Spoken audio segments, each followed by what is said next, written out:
Hi folks, this is Pete here from Ashton's Cars. Today I am showing you around an absolute hero car of mine. It's pouring down with rain here, or has been most of the morning, so you will excuse the fact this car is a little bit dirty because I've personally been using this car myself over the last few days. It is a Range Rover Overfinch. It's a 2010 model, 3.6 litre TDV8, so it's 268 horsepower roughly, V8 engine diesel. Very good on fuel for this size of car. It does about 30 odd miles per gallon, plenty of power and absolutely mountains of torque. But what I'm here to talk to you today really is the difference between this and a standard Range Rover. As you can see, it's badged Overfinch on it. It has got a different body kit on it, a few different items of body styling, and the interior in this car is completely out of this world. It's a very different car from a standard Range Rover. You do see some Overfinch lookalikes running around, cars that have had the bumpers put on them, some side skirts. This is actually a genuine Overfinch, and you'll see really inside what I mean, in that it's had thousands and thousands of pounds spent on it on upgrades.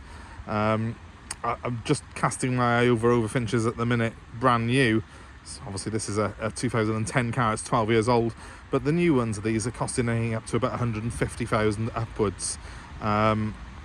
Which is absolutely crazy. There was sort of old generation Overfinches on the Overfinch website currently for £150,000, with a few thousand miles on them. So that's not a brand new car. So it goes to show really how sought after these cars are. They are normally the preserve of the very wealthy, the footballers, the sort of pop stars, and they're something for someone who wants a Range Rover that's bespoke to them and a sort of tailor-made car really to them. So this particular one, it's 105,000 miles on it now, so it's 2010. It's in very, very good condition. You tend to find Overfinches are looked after normally because they cost so much money. People who buy them and not generally farmers, they're generally people who are buying them to use the car for sort of transport purposes, but also to create a certain image, and so they look after them and keep them very well. This particular car came to me from a car collector, and it was very, very well looked after by him. He had several things done to the car over the last couple of years to enhance it slightly. This includes refurbishment of the huge 22-inch alloy wheels, which look amazing, and he's had the roof wrapped in grey. It's like a matte grey colour, looks fantastic. I'd say perhaps a satin grey actually is a more accurate description of it. Wind deflectors fitted as well, which have been put on it, and the same grey wrap has been used to enhance these side vents slightly. Just gives the car a slightly nicer stance again, even compared to a standard Overfinch, which again is a very well enhanced car. You can see that matte grey continuing on the grille and the underside there. Trying to go around it before it starts peeing down with rain again. Excuse the fact it is dirty. I have been using it. I've been really enjoying it as well, and I make no apologies for doing that. It's the one little perk of my job. Look at the front bumper. This is an Overfinch item, obviously completely different from what you see on the standard Range Rover. These side steps, they are deployable, so when I lock the car that'll disappear underneath. See, I've got the side vents there as well. Chrome handles, that's pretty much standard Range Rover, the chrome handles are. Again, at the back we've got a deeper bumper with an air dam. The exhausts are a different place. They are much more prominent on this than they are on a standard Range Rover. You will notice that the badging all round says Overfinch as well on this car, and that is pretty much standard issue when you get a genuine Overfinch.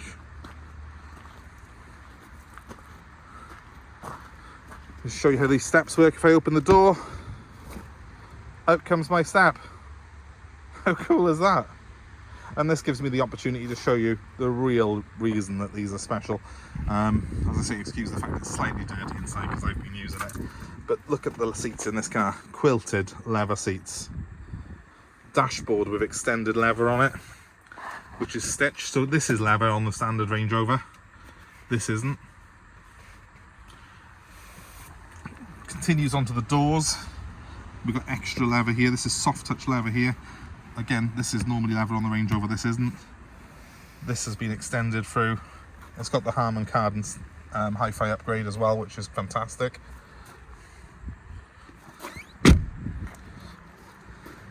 Moving to the rear.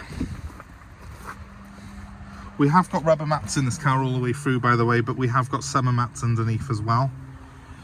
More quilted leather. Beautiful. But look at the headlining. Quilted leather headlining right the way through the car. I mean, I don't know of any car that would have this opulence this side of a sort of Bentley.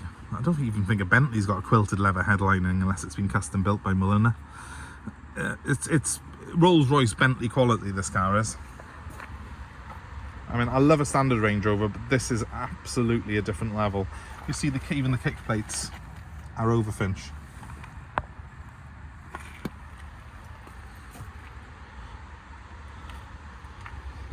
When the guy refurbished the wheels on this car, he also did the hubs. They're immaculate. The car is like new. See, my steps just gone up. When I lock it, the driver's one goes as well. The boot, well, I won't show you the boot floor, it's filthy because I've been using it and I've done a beach day in this car. But look, the most practical of things, my fantastic, which I think a great design, parcel shelf on the Range Rover, the load cover. Again, hand stitched in leather, the entire thing. Along with, look at that headline now that I'm showing you from right here. It's ridiculous. It's so opulent that it's just crazy, but I absolutely love it. Got a little spoiler on the top there as well, just to finish the back off. The car sits, I think, a tiny bit lower than a standard Range Rover, but I'm not sure if it's just because the wheels look so flaming huge on it. I mean, they are monstrous, and it is on air ride, so it's sat down at the moment on its sort of park mode, but when we start it up in a minute, it'll raise up from that, and we can go up higher onto the off-road mode. I don't know if anyone's crazy enough to take an Overfinch off-road, but I dare say if you did, it would completely deliver the goods. Especially this one, because this has been absolutely mollycoddled by its previous owner. That number plate's not staying on the car, incidentally. That does belong to the previous owner, and we're waiting for that to come off before we sell it. But look at that grille. Absolute class. So different, and yet so familiar at the same time, this shape. Absolutely beautiful. Happy to start it up for you quickly and show you running. These 3.6s are my favourite Range Rover. You've got all the wonderful things like the display there, which is a virtual display of the gauges, which I'll put on in a second. But you've got a standard gear lever on this car. I've got heated and cooled seats. I've also got heated and front and rear screens.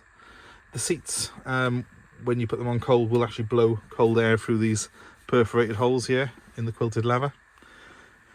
Again, inside it's absolutely stunning, it's opulent, and I've got a nice glass sunroof letting even more light in. Even these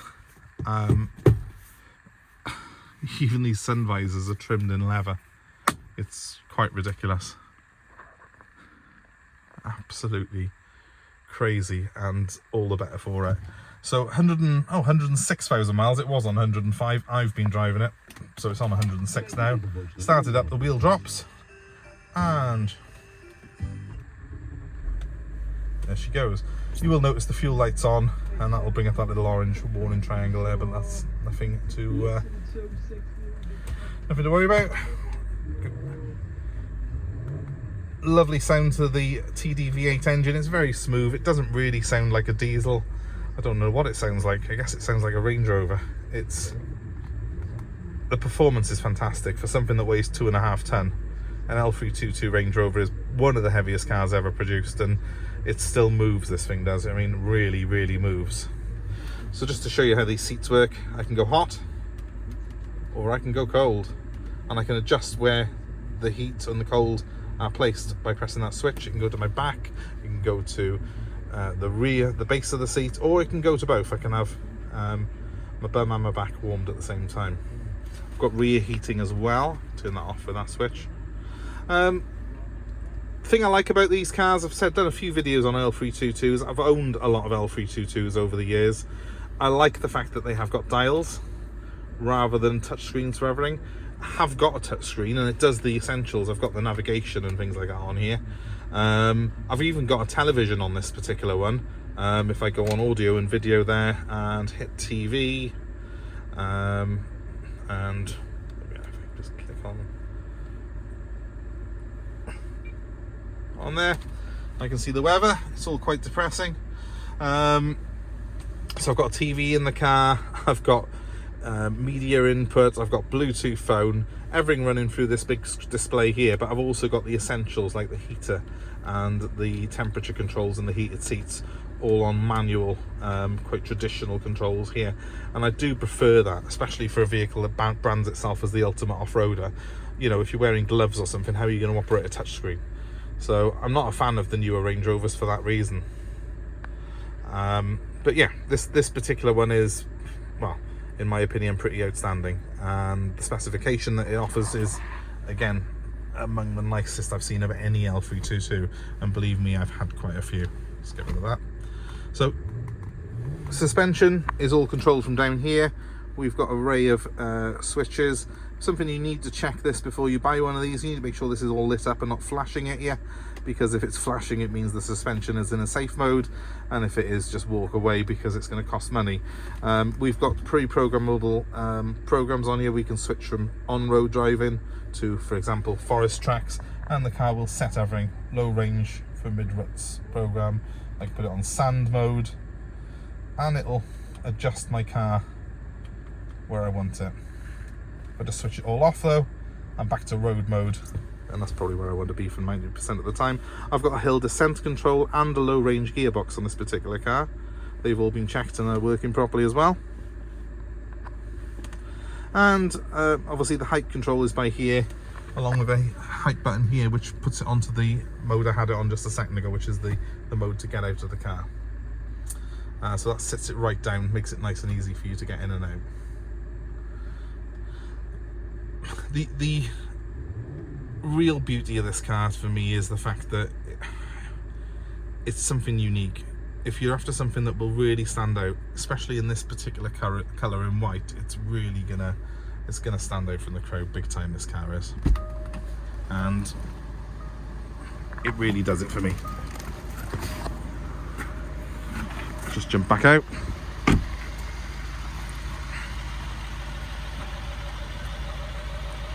And yeah,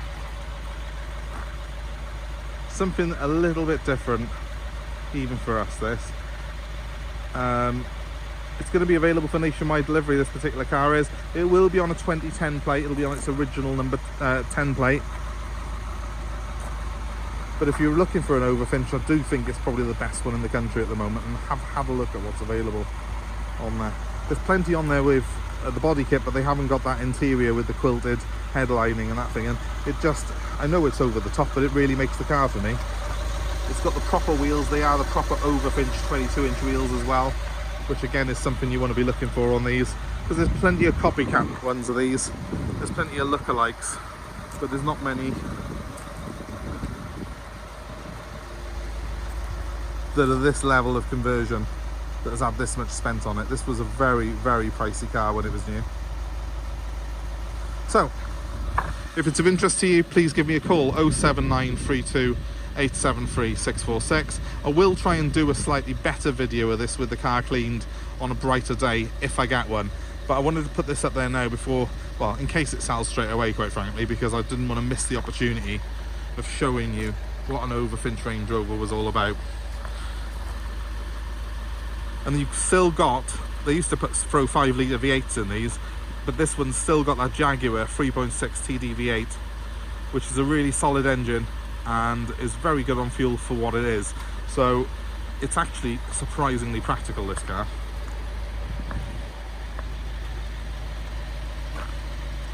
(07932873646). That's my number. Please feel free to give us a like, share and subscribe to our channel for more videos like this and more car buying advice. And in the meantime, guys, thanks very much for watching. Hope this has been of interest to you. Goodbye for now.